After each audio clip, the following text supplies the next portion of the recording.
Welcome to Season 2 of Learning and Unlearning.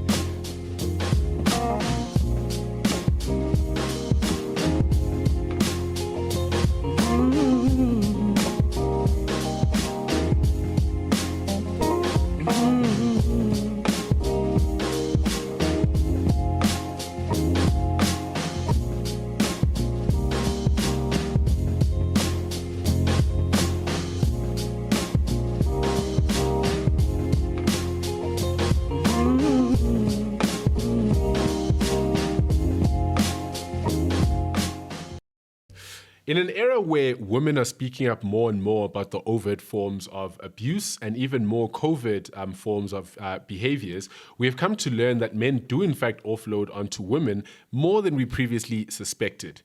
And historically, women have always been tasked with growing their men or growing their man, caring for their brokenness and standing by them when they broke out or broke down. Whilst a lot can be said about partnerships and friendships and the importance of caring for each other, the unique burden that women have taken on willingly and especially unwillingly is one that leads to women themselves experiencing mental health issues as a result of that. So how do we address this issue and stand by the women who've gone through experiences like this? So we decided to bring back a guest from a previous episode, Kelebogile Mojanaga. Just because the previous episode went so well, we thought there's kind of no use in inviting other guests to the episode. And so someone who's qualified. That's also factually a professional, actual mental health professional. You know? So it kind of helps. Sure. So, Lebo, we're really excited to have you on this show this week to come and give us that professional insight, but also at any point that you feel like delving into the personal, you're more than welcome to do that as well. But please introduce yourself in case people missed the last episode you're on, which I hope they didn't. Okay, thank you for having me again, guys. I really appreciate it. And it was actually quite a joy to work with you guys the last time, so I'm glad to be back. So my name is Kelebogile Mojanaga, but mostly known as Lebu. I'm a clinical psychologist currently doing my community service. And yeah, I'm young like y'all. Pretty normal too. Well, yeah, I don't know. What else can I say about myself? You work? I work, yes. What do I do? She's Why am I here? I work in mental health. I'm working in the community clinics currently in Joburg, in the south currently, yeah. It's pretty. I'm from the south. It's hard in the south. I'm South adjacent, so we all have shared experiences. Tammy quit the show. Oh yeah, actually, Tammy resigned in an angry fit. But no, unfortunately, Tammy will not be able to join us in today's episode. He does have a bit of an issue to attend to, but he's all okay. Everyone around him is also okay right now. So we really do miss him a lot, but we'll have him next time around. So, before we start with this chat, because there are questions that we want to address, but just to give the audience a bit of context, right? I think historically, and I've noticed that there are some things that millennials have stopped doing, but there are other ones that we still romanticize from the past. And one of the biggest ones, I'll start from the romantic relationship sphere and then build on from that, is this idea of building your man, of caring for his brokenness, of romanticizing really dysfunctional relationships that a lot of the time might be caused by a man with unchecked mental health issues. Why do we do that? Why is it that there's this paradox in society between, like, you know, people should be adults and should be responsible for themselves, but at the same time we seem to romanticize dysfunctional men and growing them? Why is that? I don't know. Which one of you would like to tackle that one? Okay. Start with you, Lebo. So I mean, technically, maybe let me start with the family unit. We all come from families, right? Yeah. And we're raised differently. And because we're raised differently, different things are normalized, right? Yeah. And this could be culturally, religiously, or just in terms of the unit in itself and what it prioritizes and what it does. So I think with that being said is that then you start to learn a little bit about yourself from that family unit, right? And you learn values from that family unit. And those are the values that you tend to even unconsciously keep and perpetuate. So sometimes you'll tell yourself that this is what I saw in my family. I don't want to do this, I don't want to perpetuate it. But unconsciously, you tend to do that because that's what you've learned, right? That's what modeled behavior is. Yeah.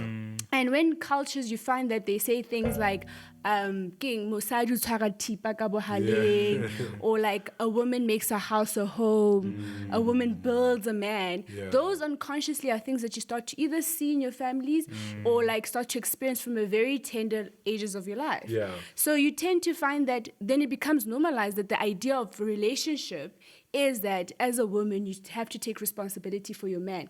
As a woman, you need to take responsibility for your household. And those are the kind of things that, because we're so used to it, it's hard to speak out about something that's normal. Yeah. So you don't see it as not being normal or that you need to be responsible for your own mental health. Yeah. It's almost like, no, my mom was responsible for my dad. In single mother households, you find that mom was just being the mom and the dad. They call them mom and dad, not just the parent. Yeah. Because we can also say mom is the parent, but now they already assume the role of being mom and dad. Absolutely. And then that becomes a picture, okay, no, maybe in my life I want to change that.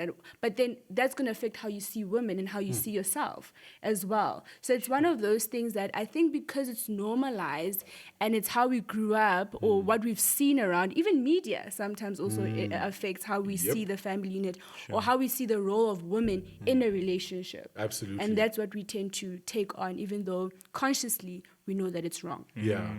I also think that until we get to a point where, as men, we begin to take more, where we begin to hold ourselves accountable and take more responsibility over over managing our mental illnesses where we have mental illnesses and just ensuring our overall mental well-being. Families, like you say, are going to continue to be families. Yeah. Relationships won't stop being relationships because men don't, take their mental well-being as seriously as we should. And I guess that's just another area of accountability that men refuse to accept. No, that's very powerful because I think it also kind of answers the first question, this idea of how have women been expected to care for men. And I think starting with the single mother experience is so pervasive in South African society. For the majority of people, that's the experience that they end up having in their life. Even when the dad is around, the mother ends up playing such a significant role that I don't want to use the word, boys end up being smothered because it's a good thing that they get the attention, but sometimes it ends up being twisted, like you said, to an expectation that women ought to do A, B, and C. It also ends up being twisted to something that is taught to young women as well. And again, I also find it quite interesting because just how popular it is in our generation, just like in the media, on social media as well, the number of people who really romanticize dysfunctional relationships is truly, truly, truly scary. I don't want to throw shade at any specific celebrities, but there's a particular rap couple,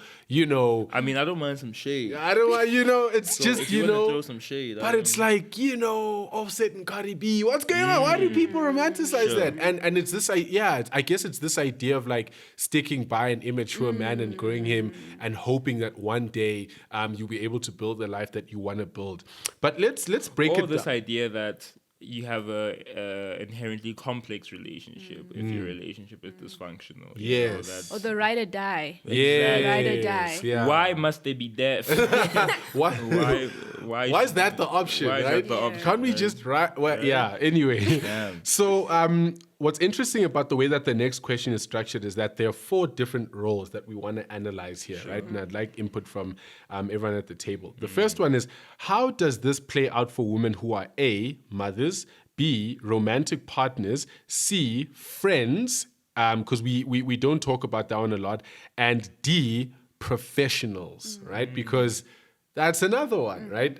So let's start with mothers, number one. Lebo, you work with mothers. You even write papers about parenting and early childhood development. So please just VCs, right? Please just break that down for us. So how does this start off from a mother-boy relationship, and even in relation to the other siblings as well? Yeah. And can I add another dimension is that the mother also having a partner in some Sure, sense sure, as well. sure. Because usually when a mom is going to become a mother, and this is role adjustment, it's usually quite preferable that they have a support system, whether they're in this form of, because now romantic relationships can be, you know, whether with your partner, whether it's male, female, homosexual, but you need a partner because then being a mother comes with so many transitions, you know, hormonal transitions, but also in terms of your own identity, right?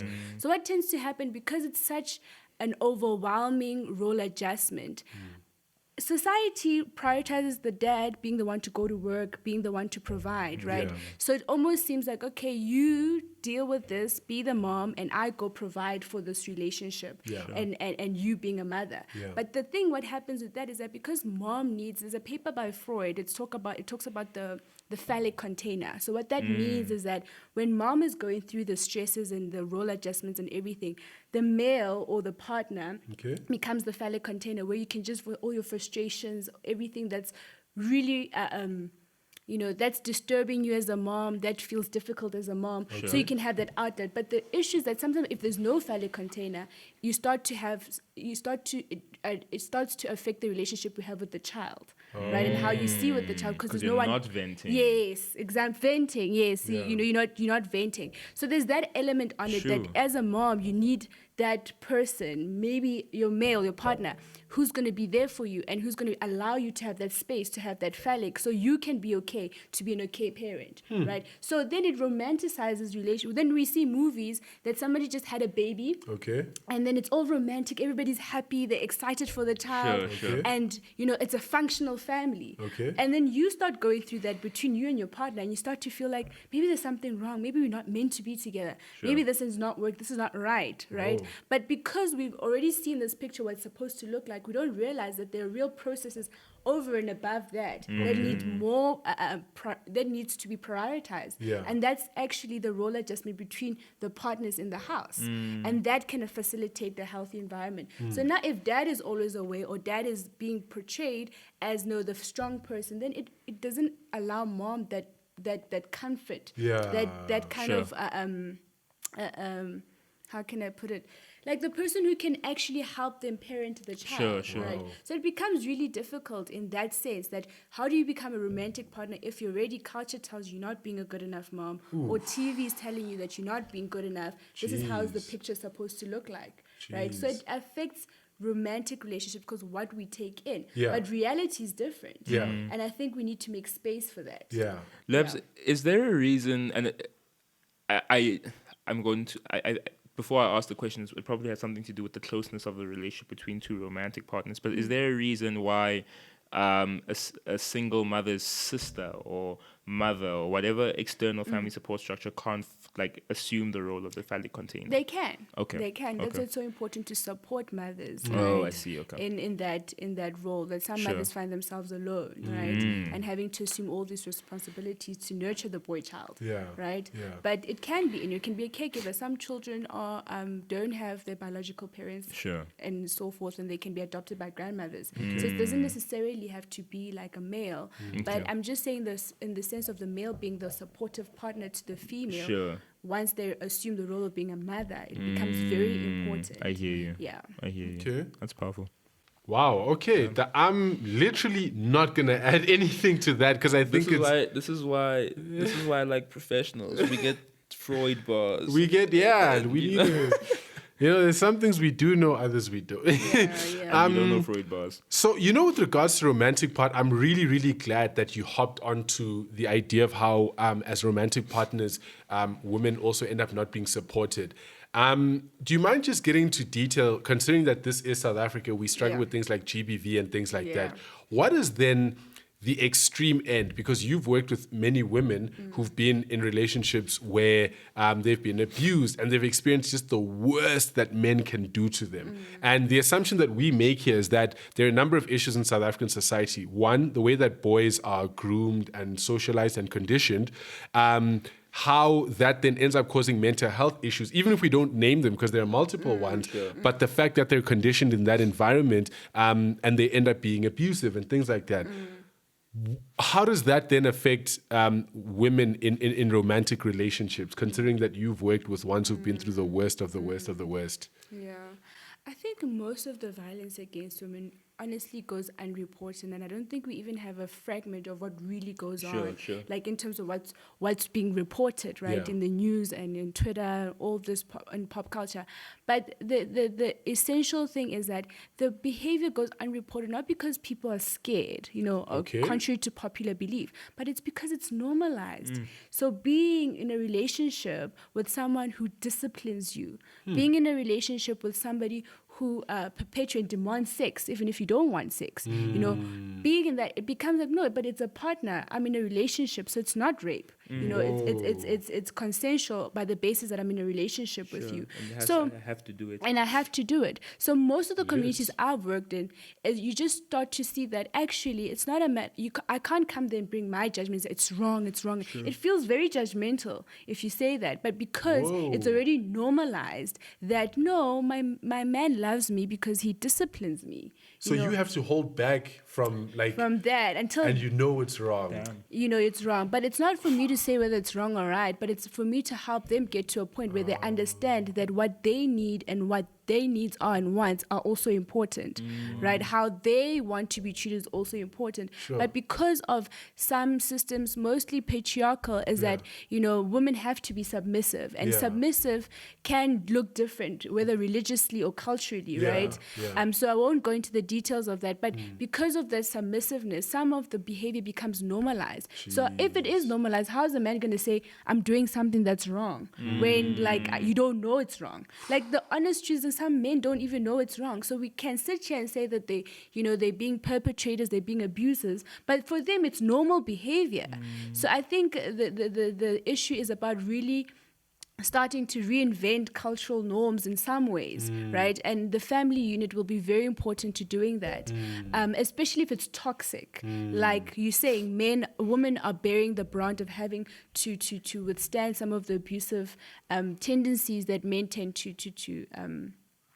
to overpower them with in the household. So I think it's a problem. If it's normal, then it's normal for you to be here working. It's normal for them to feel like they have to assume control over the woman, and the women feel that it's normal for them to assume that kind of. Because some women feel like, well, you don't love me. Mang Mang's husband disciplines them. Mang Mang's husband doesn't know, he's jealous. Then you start to normalize those kind of behaviors that doesn't prioritize the man taking care of themselves and the woman also understanding that they also are of value.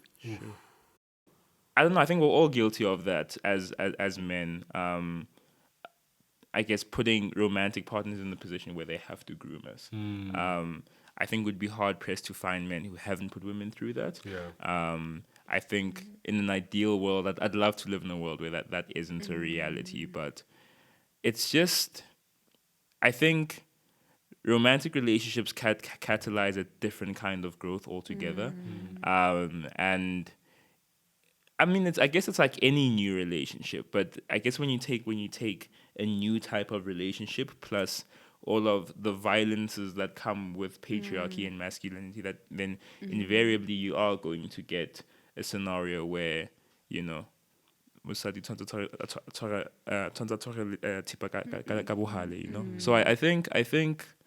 I don't know, I can't help but reflect on all the instances I've put women in scenarios like that. As romantic partners, I can think of three. I was gonna say three off the top of my head, but it's three defining ones. And I think we had a conversation once about it started off. Frank makes fun of me from time to time because I like Neo, right? Yeah. I've got a Neo problem. Yeah, Neo problem. Like Neo Matrix or No, Neo the Sanger. Okay. We all have our thing. It was Lady Gaga. No. Yeah, well, now that it's out there. Yeah, I like Lady Gaga. Lady Gaga bangs. But there was a. I remember I sent Frank a text once, and I was listening to this Neo song, and the I guess the topic or theme of the song is him apologizing to all the women who made him the part. He's proud of the partner he is to his current partner. Yeah. But he's apologizing to all his previous partners. And I remember relating to that really, really deeply. And I sent Frank a text, and I'm like, "Yo, listen, I've been listening to a Neo song." Yeah, Sure. But yeah, it's crazy, and like I said, I can't help but reflect on all the instances that I've put women through that. And it's weird. But I think also just to quickly add to that sometimes women put men in those positions because they expect it, right? Yeah. Sure. That because of how, what's been normalized. Yes. Like you should be tough, you should be this, you Yeah. should be, and if you're not, Compliments each other. you're not, then, then you start, the cycle continues to perpetuate, right? Sure. But it's, dialogues and us actually interrogating ourselves and what we've been doing, like you just shared right now. Yeah. Sure. And I think the importance of what you're saying now is that, like, the whole point of this podcast from the beginning was to get rid of the good guys and bad guys image, right? Sure. We tend to be seen as like, oh, good guys by our families, our friends. They perceive myself, Tammy, and Dumi as like the good guys there. But the truth is, like, there are things that we've done that we kind of also have to own up to. And even if I had to relate to that myself, I was up until, maybe I still am now, I don't know, but I've consciously worked on it for at least 2 years, very emotionally reclusive and bad at communicating and things like that. And I always expected people to kind of read my mind. That was me throughout my entire life. It affected my relationship with both my parents. It affected my relationship with my siblings. Not too much with my siblings, but to an extent. But it especially played out in romantic relationships where, unlike with family, where it's like, oh, we know Bongani, give him time. If you bring someone new into your life, and they have to learn about you. And one of the things they have to learn about is that, and you expect them to adapt to that without working on it. I can only imagine what I've put people through in the past as well, especially when I wasn't aware that I'm a reclusive person. When I start panicking, I'm a reclusive person when I'm uncomfortable or when you offend me and things like that. And instead of communicating it, I draw back. And then I kind of leave you to figure it out. That's taxing on mental health, right? And and again, if you're a good guy watching this somewhere, please be aware that those actions do count. They are real. You are hurting people, you're burdening them, you're depleting them, and things like that. So I think I also can't help but think about instances where, like you say, we're perceived as good guys, but our families especially perceive us as good guys, right?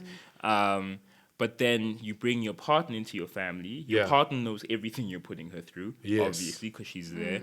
And then she has to contend with listening to your family frame you as this really, really good, just benevolent person who never hurts women. And I remember there was a time where, I was like working through issues with Dumi, and one of my cousins said, where do I find men like you? And I just remember, like Dumi and I had just had like a really, really like almost existential fight, where I was just unrelenting and, I was the cause of the conflict in the first instance. And I just remember, I remember looking at her and feeling so much guilt about that moment and just thinking, whoa, this is incredible. But yeah, I think when we get to a point where I'd love us to get to a point where we can firstly be accountable, but also like be openly accountable, right? So that you have. I mean, we're all flawed to a degree, but I'd like to be able to be flawed. I wish I could share my flaws with my family, or for my family to be aware of my flaws. Not just because it's who I am, but also for the additional accountability that would flow from my family. So your partner's protected as well. Exactly. From exactly. you, by your family. Exactly, precisely. Yeah. And I think I'm not sure how we achieve that. I think perhaps instilling accountability as an ethic first, and then allowing it to graduate from that. But and self-awareness, I think that's being able or being receptive to always going back, introspecting, and being able to kind of like learn as you grow. Because I think the problem is that we get stuck in this is who I am, this I've always been, this is what I need, Yep. you know, and we don't get to a point where we start to reflect internally and being aware that these are my toxic traits, Yeah, right? sure. And these are how they are contributing. The other person has their own, Yeah. and that's besides the point, but it's about you being self-aware to what's happening for you. Yeah. And once you're aware about that, then you can start having honest dialogues with your partner because you're realizing that there's something about yourself that you're also learning as you grow because Yeah. we're all growing Yeah. and we're all going to go through things and change our minds about things. And that's okay. Yeah. Sure. You know, Yeah. and growing is okay. Yeah. And not being the person, the Dumi everybody knew and the Bogani everybody knew is Exactly. okay as long as it's good for you and your relationships, Yeah. whether romantic, whether family relationships. But growth is important, and it's important that we keep being self-reflective and self-aware Yeah. in those. And I think for men especially, it's hard because you have to be perceived to be strong. You have to be perceived as not failing your family, Yeah. failing your loved ones. Yeah. So it becomes very hard to be self-aware or to introspect because of the fact that you have these norms that you have to uphold, or rather expectations Yeah. that you have to keep keep for the sake of meeting exactly. Yeah. So I think it's really about trying to challenge that rather Yeah. that men can need help or Yeah. men can think about themselves and change Yeah. as Yeah. well, Yeah. right? Yeah. And you and but that only happens after work. You can't just wake up and say I've changed. Like, what did you do? You know, I like listened to an album. Especially because in instances where women try and hold us accountable, we promise to change, right? Yeah. And they just never do. and you do Yeah. it for yourself. I think that's Yeah, what's yeah, important because exactly. you're Not- able to see things and you're able to perceive things differently. I think it's Sure. great for yourself, not just for the other person. But you need to get to the place where you realize for yourself that, hang on, this is actually causing a problem in my relationships, work related, romantic, with my family members. So it's about keeping that open mind and wanting to be curious about yourself as a man. Yeah. And And allowing, knowing, sorry. I was gonna say, and knowing the extent to which like we're taught to center ourselves in relationships. Yeah. If nothing else, like if you do it for yourself, then you'll really want to change. You know. Sure. It's a load. But this is why mental health had to be a theme and not one episode.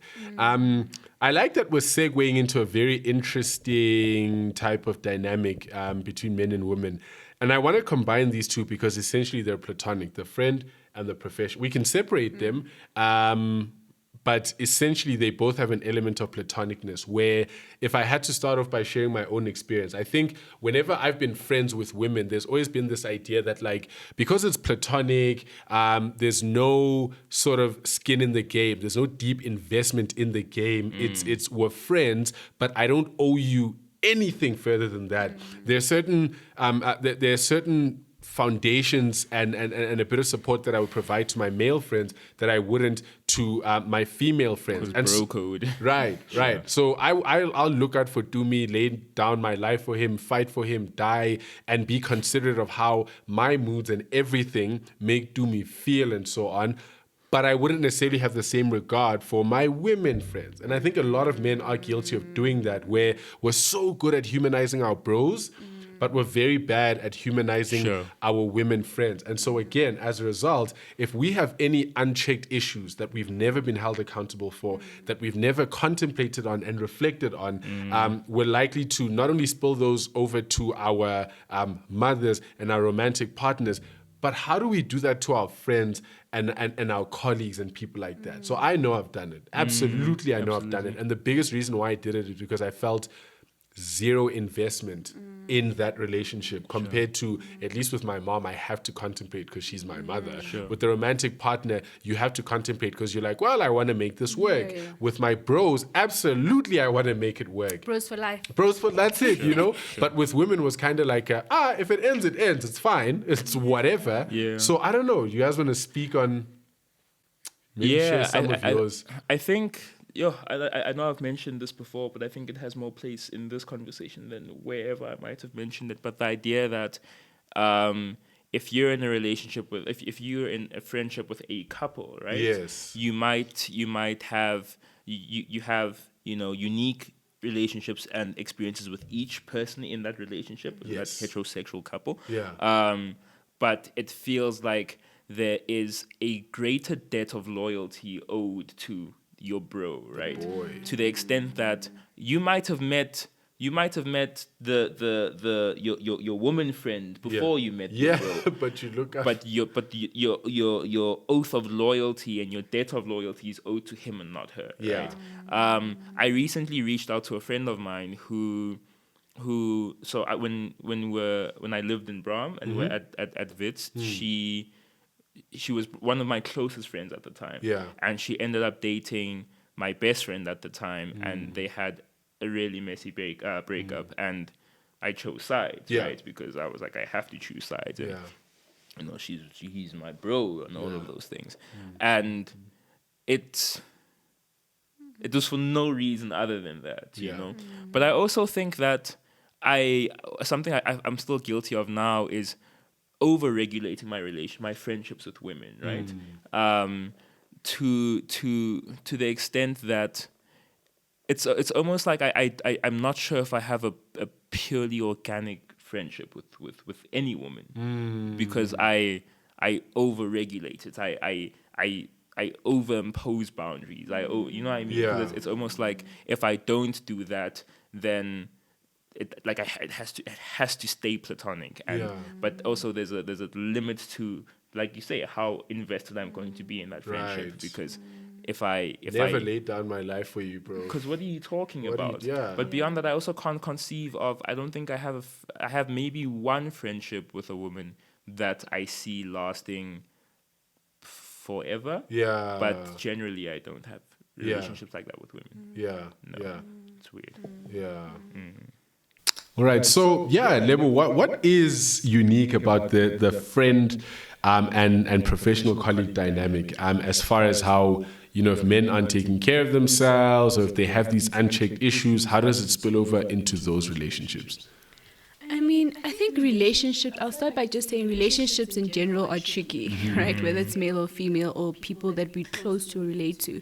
But I think with friends and with men, it tends to also carry on from what we know, what we perceive, what do we see as the right way of relating to women. Yes. You know, I mean, for example, as a woman, when you're walking out the street, you get men catcalling you, right? It starts to get a norm. So before a friendship forms, already the way it started was somebody like admiring you sexually or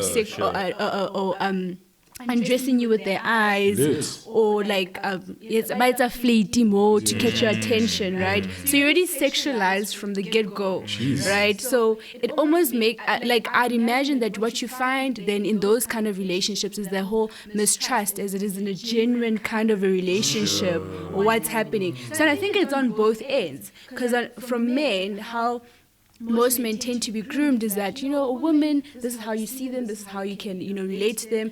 You can't be friends with the woman. I think pop culture is that you can't be friends, platonic friends. So people tend to endorse those kind of mindsets. And even consciously, you know it's wrong and you know you should be doing it. But because you've internalized that way of relating with women, it becomes very difficult to start to see them as a professional, to start seeing them as a platonic friend. Because already it's like, no, if I'm seeing the woman, how's their booty looking? You know, how can I relate to them on a sexual level, right? So I think those are one of the other things that tend to contribute to how men then tend to see women and subsequently relate to women in professional spaces or in friendships. I remember going through a phase where the only women I could relate to platonically were women I didn't want to pursue sexually because I wasn't attracted to them or because whatever reason. And that's a real thing. I think you just remember, a friend of mine was telling me how disgusted she was. She was at a mall. I can't recall properly, but there was a kid who was under the age of 4 who the brothers were busy saying, yo, check that girl out, check that meat out, check, you know. And the child is like, and the child started whistling and like, check that border, you know, and all of that. And this child is under 4, like, you know, just learning words, but he could see those clearly, you know. And the brothers were also doing that kind of behavior. So then you start to see that this child is already being groomed to relate in a specific way to women. As consumables. As consumables, right, as objects. And I think it's there in those kind of things that we have to start to interrogate about ourselves. That why do we feel like you can't be friends with women? You know, why does it feel like, you know, there has to be really like I have to have no romantic interest in pursuing them for it to exist? Or maybe in relationships, I'm sure you've heard that I don't want my woman to have male friends. Yes. You know, Yes. because, you know, I'm here. Like, you know. But Or how do you navigate a platonic relationship with a woman you're attracted to? Yeah. Yes, You know what I mean? yes. Why? yes. And of course, you can't be friends with women if you conceive of them as just empty sex things. Yeah. Yes, Yeah. like objectified. Yeah. Like MTV now during broad daylight, you know, you can just see every like type of woman, Yeah.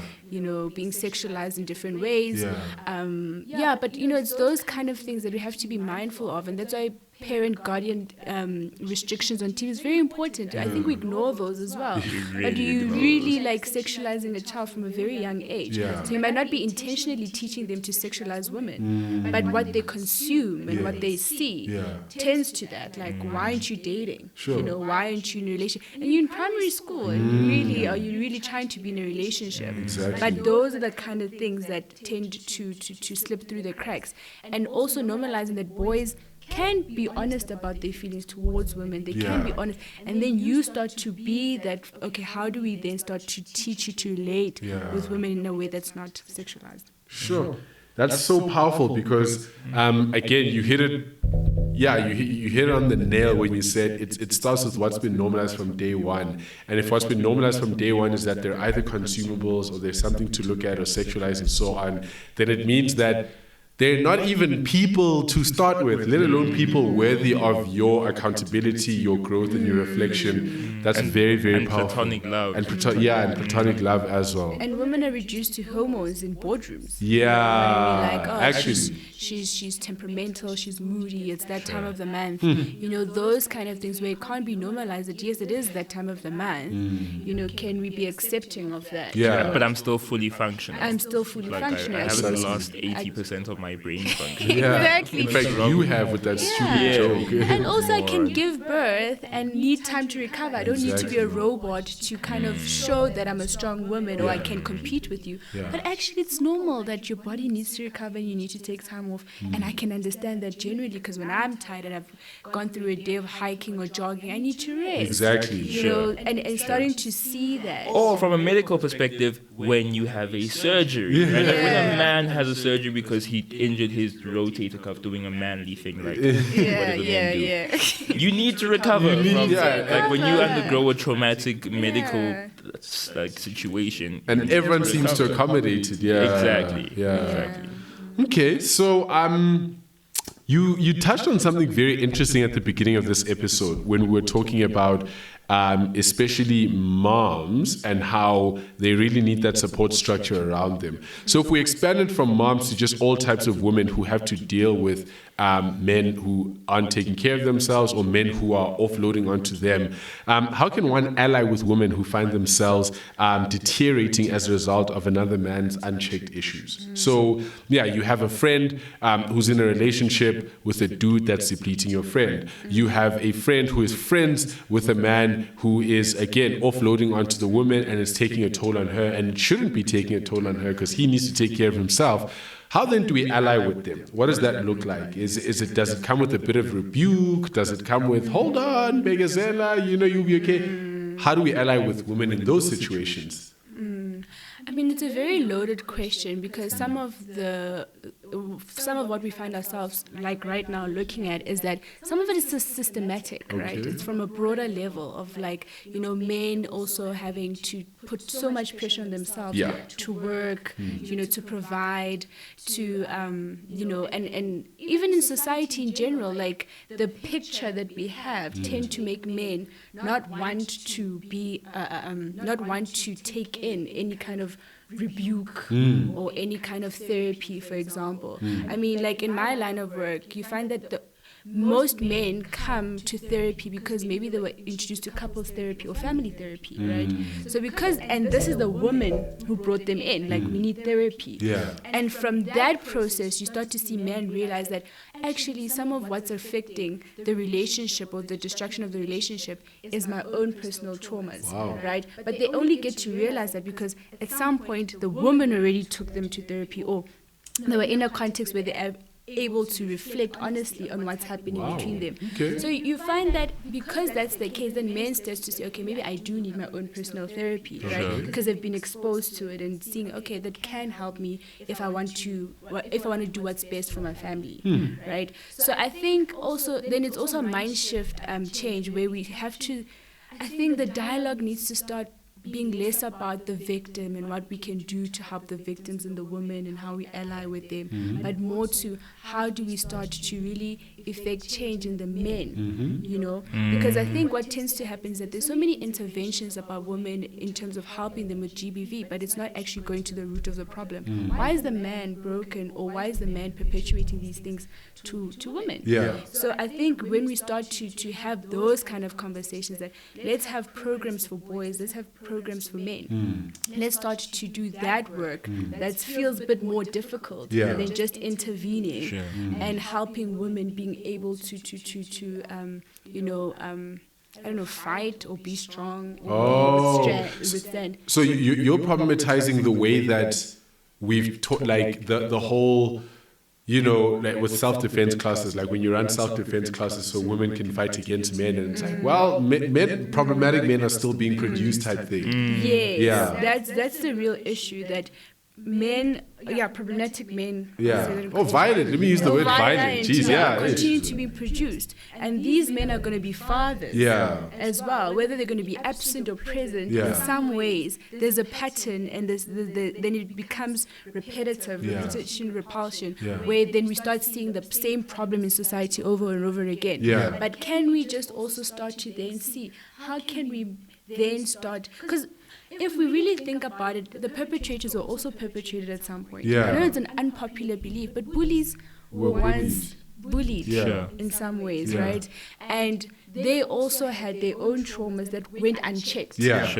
Right. And now they're modeling behaviors. And now they're modeling they've behavior. been victims of. Exactly. So I think once we start to actually really think around that they were also once perpetrators, and this is not sympathizing with the perpetrator, but it's to saying that it's just to motivate that we need a preventative kind of like ways on how to deal with this than just always trying to put a plaster on the problem and saying women need to be in self-defense classes, women need to know more about, you know, spotting toxic behaviors in their men, you know, and this is when you spot this red flags and you should go out. But then, like, okay, as a man, if I'm seeing this in myself, how do I make myself, it's not say there's going to be perfect men, but it's going to be men who are able to be self-aware that some of their patterns are toxic. You know, in the same way as women, we also need to develop and grow and find our ways to also be better partners. But I think we need also men, especially the violent men, the abusive men, where they can have, you know, forums or just a system where they can start to heal some of their hurt so they can be better people. And ultimately, if we're trying to be strategic about building men to the point where they can be actual and true allies to women, we have to, like you say, we're so opposed to like giving violent men complexity, but the problem is complex. It is, until we tackle the complexity of the problem, it's just going to reinforce. We're going to keep reproducing violent men. Like a revolving door all the time. Sure. Okay. That actually, in a weird way, answers the next two questions because they both had to do with. But I do want to focus on this next one. How do we address men who might be causing these problems? So I hear you mention having forums and things like that. What I find interesting is you have given us this illustration of men who are dragged to therapy reluctantly because women that they're married to or in families with are like, yo, we need to go. And yeah, it seems as unideal as it is because men should be going for themselves. It's effective because they otherwise wouldn't have gone. But what are some of the other ways that you've seen that have gotten men to go to therapy and go and work on these issues? And how can the people around them start to do that? Because I think you point out something very, very pertinent. Like, we've, not to say we've moved beyond, but we should move beyond just saying, here's how you spot a toxic man, here's how you... We also need to go to, once you spotted, what do you now do? What do you do? Yeah, so... And are there therapy alternatives as well? Yeah. Because, like, men don't go to medical doctors when they're sick. Yeah. They grin and bear cancer. It's true. And that's also, it goes to the point of the system, right? Big. How also, like, historically in South Africa, how medical doctors were not trusted, right? Yeah. There's a mistrust for the black man and the doctor. Like, when you go there, what's going to happen? Are you going to come back to your family? True. So there was a bigger mistrust in the medical profession, contextually speaking, in terms of our own history here in South Africa.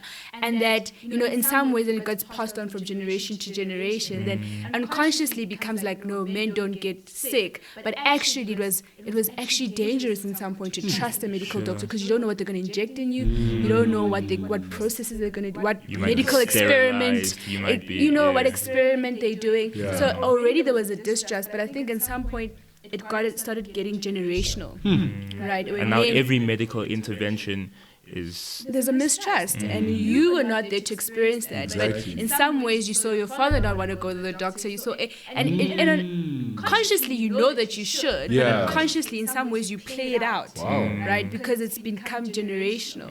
So I think let's not underplay that some of the things men are going through are quite deeper than what the symptom that we're seeing, right? There's been a lot that they've had oppression and all those sorts of stuff. But at some point, they need to start taking accountability, and that's what we're speaking about here. But because of the mistrust, it's really difficult to get a man just saying, hey, I want therapy, right? And for most cases, and what I've seen is that men come to therapy when they've had physical symptoms. So now they're having headaches that are not going away, or they have the stomach bug that is just, there's no medical cause, or they're having panic attacks, there's no medical cause. And then the doctor's like, okay, I think you need to see a therapist, right? And that's how they get referred. So some do actually honor that and come and say, like, I don't understand. Because for them, they're just trying to solve the physical symptom. The immediate physical symptom. But they don't get actually this internal work that has to go on for that to be resolved. And that's what they start to learn when they start to come to therapy, because they think I'm another doctor who's going to heal them quickly, because they're not trying to have any more stomach bugs. They're not trying to have these headaches. It's a lifetime commitment. The back pain is killing them. The doctor said there's nothing wrong. Here I am. How can you help me? There are men, Shem, who can say that they just want to go to talk to someone, but it's very rare unless there's some physical symptom that needs to accompany the psychological distress. What you're saying is really, like, it's triggering me, because there are a couple of people I know who, and again, I don't want to diagnose for them because I'm not a professional, but there are a couple of people who have those physical manifestations who I'm starting to realize do first and foremost need to talk. They just they need to sit down with a therapist and actually, because there is a correlation between how stressful their lives are and have been for a very long time, and the fact that they have these undiagnosed issues. And it really, really worries me how many people there are. There are some who have those physical manifestations and they know that they need to go to the doctor. So you and I have had this experience. Like, I've always had, my own digestion issues. You've had, but then there are other ones who are chronically on meds without complementing that with any help. Exactly. And if we were panicking with it symptomatically. because we were panicking about that enough. Like, we were pretty scared. I'm getting headaches that might end my life. My knots, what's good? But there are some who aren't even aware, and they're taking all of these meds and not dealing with the root cause of the problem. So the more that you talk about that, the more I get worried about how many people we know like that, whose only solution is meds. And they're not stopping, and dude. But you do get then doctors who do tell you, like, we've been on this treatment for this long and there's no change. So sometimes it's psychological. But also, to answer your question, psychological services are not really always accessible. It's still quite an elitist kind of source of help, if you can put it that way. Yeah. So, but encouraging men to talk and having friendships that you can speak to someone about, like what you guys have. You know, like, this is my problem, this is what I'm going through. Yeah. Right? Normalizing that. Yeah. You know, the support structure, support systems are so important. Yeah. Even though you're not in therapy, right? How do you relieve some of those frustrations at work that you're facing? Yeah. You know, those stresses. How do you exercise? You know, there's multiple other ways of accessing help. But the thing is, you need to know there's a problem first. In the first place. Because if you don't think there's a problem, then you wouldn't go out seeking help or trying to look for alternative ways in which to help you in that regard. So if you don't know you have a problem, you won't go looking for help. You won't even think there's anything to look And you're for. going to keep brutalizing women. Exactly. And I think what's also very important for a lot of men to note is, and again, using us as like the story, things like therapy or anything that aids your mental health isn't a once-off fix. I think that's one of the biggest myths, is the fact that, like, whenever I tell people about my experiences with mental health issues, and how the way that they've played out in my body was always my digestive system, unfortunately. Carry on eating chicken licking, but that's a story for another day. But even though I've worked on those issues, it still does happen. Those things don't just go away. And one of the things that I want a lot of men to be aware of is that this habit of taking care of your mental health is a lifetime commitment. Because I wish I could sit down and look at you and say, ever since I started taking care of my mental health, I haven't had an episode in a year and a half, which is true. But on Tuesday, this was reacting to things that were happening, right? On a couple of days before that, my sinus system and all my body was telling me that something was wrong, which means I haven't gotten rid of those problems. It's a lifetime commitment. It's something that I always... So to a lot of men out there, I think it's also important to recognize that, like, therapy and seeking help, and again, it does mean seeing your therapist every week. Like, it gets to a point where I assume if you're okay enough, you don't have to see them every day or every week. You can start, I don't know, is that professionally? Are there some people... There's technicalities to that, but like, depending on really what the problem is or what you're trying to do. Like I said, even the therapies, there's different kinds of therapies. There's short-term solution ones, whether it's CBT directive, it's called cognitive behavioral therapy, where it's more, this is what you do, this is what, you know what I mean? So it really depends on, you know, what you'd like assistance with. But but nonetheless, you must be committed. You must be committed to knowing that it's part of your life.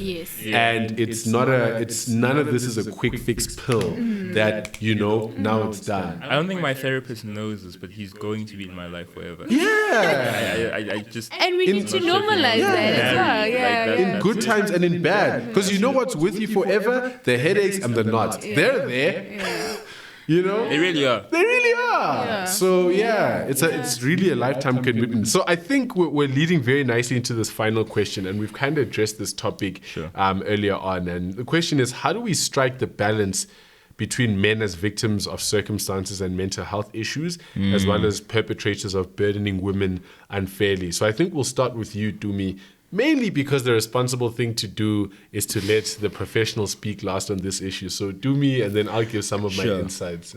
I think, men are victims of circumstance, right? And I think if we're going to continue treating gender-based violence as this aboriginal ethical issue and purely an ethical issue, we're not going to get anywhere. And I get the politics around you know, giving complexity to a person's abuser or aggressor. But I think if we're being strategic, if what we're trying to achieve is a solution to the problem, then I think a lot of the time, just like just the approaches we sometimes assume are a little bit myopic in achieving the ends that we're that we're supposedly trying to achieve. It is an ethical issue, of course, but it's also a psychological and mental health issue, right? It's a mental illness issue, and I think until we start to treat it as such, then we don't get to be surprised when the things that happen.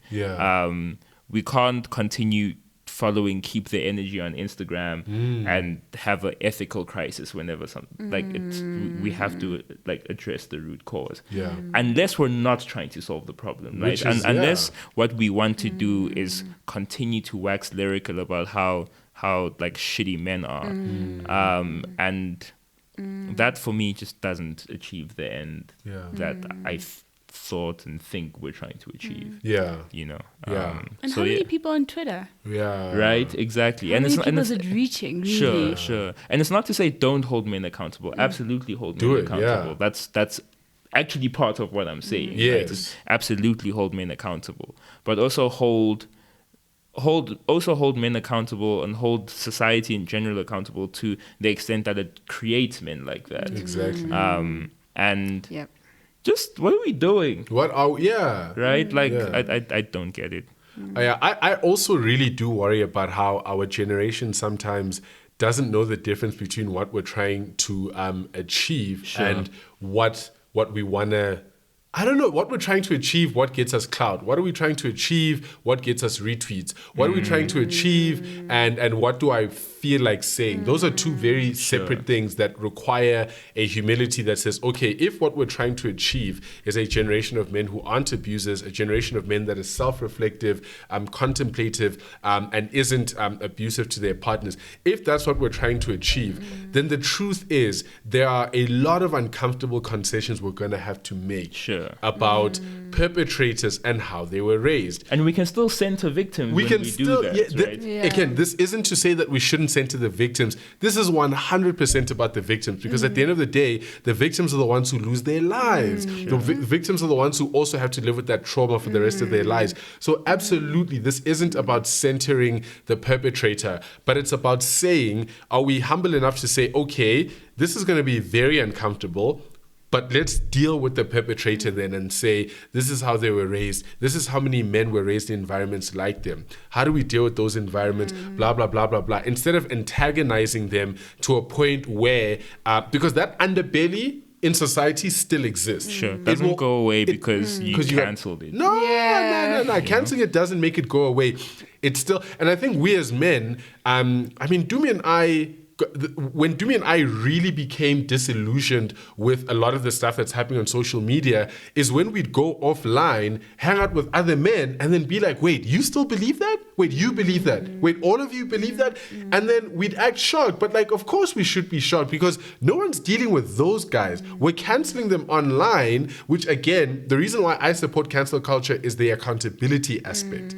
But the mechanism for transforming society is when Dumi and I leave social media where everyone agrees and we're around those men who say things like that, it makes us realize that, well, hang on, there's a lot of work to be done here because these guys are still perpetrators and these guys are also victims. And there are other men in their conveyor belts of perpetration and victimhood and trauma who are being produced at a rapid rate that isn't being fixed. So, I think a message to people in our generation is, guys, and I hate using the word humility because we don't like that word in our generation, but there is a sense of humility that's required. We especially hate empathetically.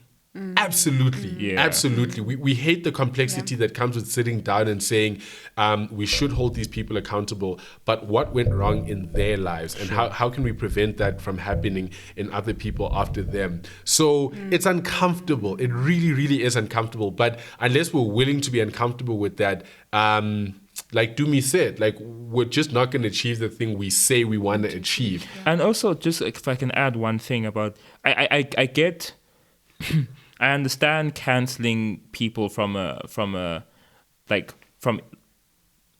internet forums and that sort of thing, right? You're taking away their ability to harm people. So if you are going to disable a specific social media user's account because he says harmful things, in that platform at least he can no longer say harmful things. Right? But in the broader societal context, a person who abuses his spouse isn't going to stop abusing his spouse because you said I've cancelled, right? So it doesn't even in real terms, in tangible terms, offline doesn't even achieve the end it's the primary end it's supposed to achieve. I mean, think of this: the people calling for people to get cancelled are the abusers too. Yeah, Exactly. Wow, You know what I mean? Oh, damn. the number of So we all are cancelling, and the perpetrator is also cancelling. Like, how dare? Because again, then people are like relative to Bongani, so like I'm better. I'm a bit better than Yeah. that. Like I don't, I don't put a hand on my wife. Wow. But I do emotionally abuse her. You're quite verbally abusive, right? Wow. So you also part of cancel culture, Yeah, objectively. yeah. But your woman is suffering at home. Yeah. So I think it's really about like what you guys are saying, that yes, there's forums, there's all of these spaces where we can start to really negotiate what it means to be a man and what it means and what our relationship is in relation to women. Yeah. But I think it really is something to think around, that, people who perpetrate, especially any form of abuse or violence, are people who were perpetrated. Yeah. And the thing is, where were they perpetrated? In our communities, Yeah. right? Our communities, that's where we grow up. Doesn't matter which community, but that's where you grow up. And the thing is that, unfortunately, we can't negate or rather can't negate it, or we can't distance the man from his family, from his community. We're social beings. Yeah. Right? Yeah. Sure. So ultimately, what hopefully should happen is that dialogues like this should take place even in braais. Right. It shouldn't just be on social media where a Right. limited amount of people have access to that, because it does nothing. If we're just going to look at social media and look at the whole country, or the whole world, it's really a really small fraction of people who actually get the cancel culture or get these messages that what they're doing is wrong. Yeah. Right? Yeah. And even if we imprison them, right? They have to be there forever then, right? Because they're going to come out at some point. Yeah. And if we haven't reformed them, then... So I think with the perpetrator, the victim, I think it is important for us to always remain, also be empathic in some way, empathic, to the struggle of the perpetrator, so that we can understand them better and then know what they need. Because different people need different things, right? And yes, there's campaigns and everything, but if you don't get it at some level in terms of the people close to you, then it'll be hard for you to think that you need to do it for yourself. Right? So it's really about taking these off also social media, in our communities, in our WhatsApp groups, where like news are sent or whatever is happening, where those moments, doesn't have to be a teaching moment, but it can be like, this is not cool. And normalizing that we can call each other out on that. Whether the person needs to change or not, we can't take responsibility of that, right? But we can start to actually change the conversations in our communities, whether it's social communities, in person or virtual. We need to start to actually take it to the ground, because family is the unit of society. It really is. It's And the most important institution. it is. And when you switch off Twitter, you guys are off Twitter, that means that you're not going to see anything, even the campaigns or whatever, you won't be exposed to that, right? So what's happening in your lives? Is there any changes happening just because you're off social media, right? What conversations are you having, right? So it's really about being mindful of that, some of these conversations shouldn't just be on a social platform, social media platforms. People don't have access. Absolutely. Right. Let's start those programs. Let's go out there. Let's support the man who's going through some things and be okay. Like, I see your struggle. How can I help you in that regard? And if nothing else, for the purpose that he doesn't impose the harm on other people. Because it's so easy to spot people doing wrong and throw rocks and whatever. Absolutely. But it's actually a different kind of way of being if you're going to try to care. Now started, what's happening for you, bro? We're not recognizing you, or this is what your woman is saying. So I think in saying that people should be empathetic, I say that cognizant of what we're asking people to do. I think my grandmother was a victim of femicide, and I think it is hard for me to be able to extend empathy specifically to her murderer, but I I think I've made the decision now that for me, the most important thing isn't my anger. The most important thing is working towards a world where things like that don't happen. And I'm not able anymore to separate that objective and that end from the need to empathetically the need for empathetic interventions. Just because they don't come from nowhere.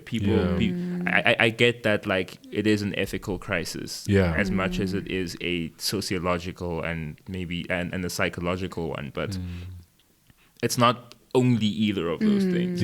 And I just if what we're trying to achieve is an end to gender-based violence, then I think we're a little bit strategically myopic in how we try and achieve that, and I think we need to reassess our methods quite urgently. I mean, I think we all say that knowing what we're asking of people. And I think maybe just to add on that, with empathy, I think it probably gives us an opportunity to want to help or to help, right? So if there's no one having empathy for these people, like, what are they going through? What's been happening? How did they grow up? Then we wouldn't be at a point where we can have interventions to say, okay, there is a problem and we need to intervene. So it's not necessarily about saying that, we shouldn't feel, because I mean, it's really terrible what you say happened to your grandmother. And it is heartbreaking for most families who have to go through the same thing. I think we can't downplay it, right? And it makes it very hard to even see the perpetrator as a victim once. Or as a human. Oh, even as a right? human. Not as a monster or a evil beast, right? And then to start to have interventions or programs where we do help them out means that it has to come from a point of empathy in some ways, whether for the victim or for the perpetrator. And some people can be rehabilitated, some not so much, right? But I think, with empathy, it's about like, okay, maybe it's the starting point to starting to want to do something about it in society. And I think, it's small steps, but I think it's necessary in some ways. Thank you so much for those inputs, guys. I think ultimately, like, this was always going to be a very complex chat, because the chat goes, it's primarily a chat about allyship, but then it needs to go deeper into, is our allyship meaningful if we're not dealing with the perpetrators, or is our allyship just for retweets? Are we just, blowing hot steam type thing? And so it is very, very important that we delve into all of these stakeholders, but particularly the perpetrators, so that we know that our allyship is going somewhere. So I really do like the way that this conversation ultimately evolved, because I think it turned into something useful and it didn't end up being rhetoric about allyship. And again, not to say that other chats about allyship aren't valuable. They are. They're extremely valuable. That's what first educated us, all of us here. That's the reason why we're having this conversation, is because we were educated by other people who are posting and sharing and discussing all of these things. But now it's to say there is a logical next step, and that logical next step isn't easy. It really, really isn't. And I think you guys have emphasized just how difficult it is. But again, what are our objectives? Ultimately, the first thing we should do is listen to women. Some are open and others are not so open about the burden that they have to take on. But either way, there's always room to ask and to hear them out. Secondly, we should engage men who we clearly know are complicit in behavior like this. And that's what we were talking about earlier on. We're exposed to these men all the time. And we need to remember to hold them accountable for how they might burden the women around them, but also be compassionate and caring enough to remind them that their mental health issues are genuine and that we support them. Ultimately, if our work is going to matter, then that's what we need to do. So thank you very much to both of you. Thank you, Dumi. I mean, you're always here. I'm not sure if I should thank you. I'm just thanking you because, I was raised well, But most importantly, Lebo, thank you so, so much for taking out the time once again to come through to this episode. The reason why these episodes would be nothing without you is because there's only so much we can say. And with the things that we say, we're afraid of being a danger to the efforts around mental health. We really and not just are. the episodes you're in, the ones that you've helped shape and guide that you aren't in. Yeah, because she's helped structure all 3 of the episodes in the theme, even the other one that she's not in, just to make sure that the conversations are still appropriate and they're still safe, and that we have a professional working with us. So thank you so much. It has meant a lot, and I think it's going to mean a lot to the people who are watching this and the people who are going to act on this, because now they're getting that sound advice. Because we're actually empowering them. Yeah, Precisely. Yeah. No, thank you guys for having me, and I think you're doing really, really important work. And yeah, we're all evolving, I think, and we're all like learning something. And I think it's important that we keep growing and wanting to grow. Yeah. Thank you. Alrighty, so a big shout out to Busi Mkumbuzi Powe for digital marketing and our cover art. Big shout out to Tato and Tabo for putting together the podcast so well. A big shout out to Lou as well for doing the video. Thank you so much. And a big shout out to our guest, Kelebogile Mojanaga, once again. Please do subscribe to the podcast on Spotify, Apple Podcasts, Stitcher, or any of your favorite platforms. Please remember to give us a 5-star rating and leave a comment. And please share the podcast to your friends and family. If you're not going to put a 5-star, don't comment, just like vent alone. And reach out to us via the survey in the episode or podcast description.